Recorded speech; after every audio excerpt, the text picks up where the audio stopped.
Well, good morning and welcome to Morning Java, brought to you as always by our friends back home at the Get-Go Cafe and Market.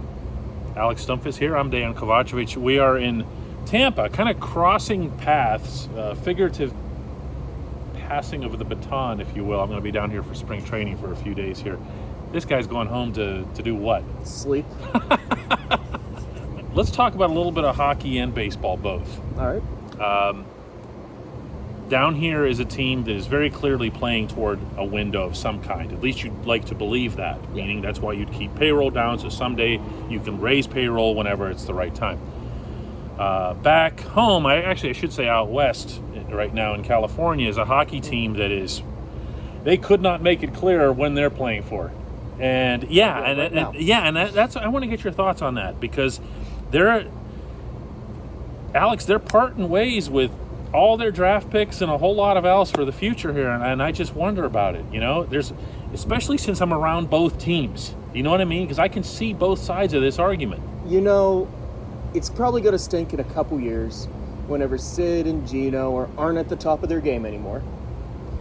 But you know what? You got to go back and look at that era and be like, you know what? They won however many cups they won. It's already 3. Yeah. Which is pretty good. And they went for more.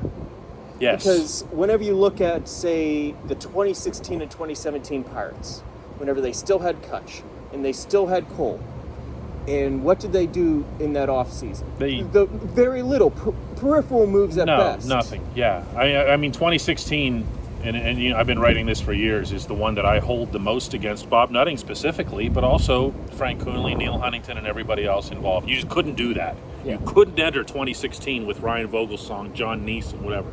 So, yeah, I mean, I appreciate that aspect of it. I appreciate going out and getting Patrick Marleau. I appreciate, you know, the Connor Sheary move has its own merits. Yeah, I know. But at the same time, the spirit of it is what I'm saying here. Okay? I don't like giving up potentially a second-round pick if you win the Cup.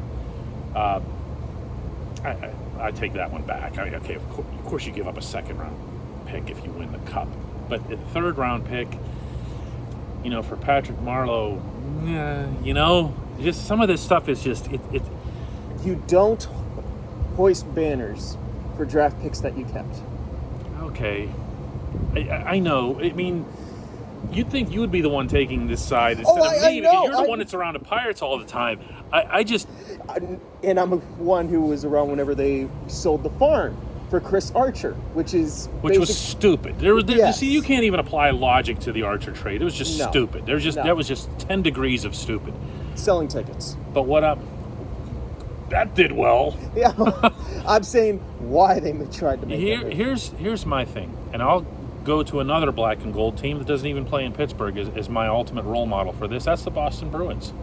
Look at their core: Patrice Bergeron, Brad Marchand, Zdeno Chara, Tuukka Rask. You know who their best player is right now? It's David Pastrnak. I mean, with a bullet, okay? Why?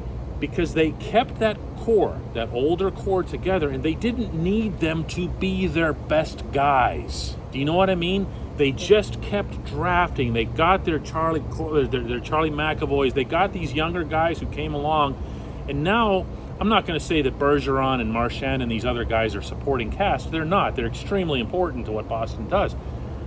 But they're still competing, you know. They were a W shy of winning their own Cup, you know, last summer. That's why I just can't get behind this idea that this is it for the Penguins. I just can't. No. They still have, I mean, my goodness, they still have Sidney Crosby. They still have Evgeny Malkin. They still have Chris Letang. I mean, they're not going anywhere. Well, they also have a 40-goal scorer once he's healthy, and Jake Gensel, who's younger. I mean, it's not like they have I'm just nothing. Talking about the I know. Core. I know, but at this point, Jake's part of the core, and that's what I'm saying here is if Jake is their Pastrnak, then what is the future that's so horrendous in a year or two? You know what I'm saying? I don't think it's a year or two. I think it's, 5 or 6 years from now. Whenever you look at those... That's a long time from now, and you're punting away all your draft picks. That is a problem for 5 years from now, and you know what? Forget about them. They'll be a lot happier knowing that they won a Cup now. Yeah, I can see that. Yeah, I guess.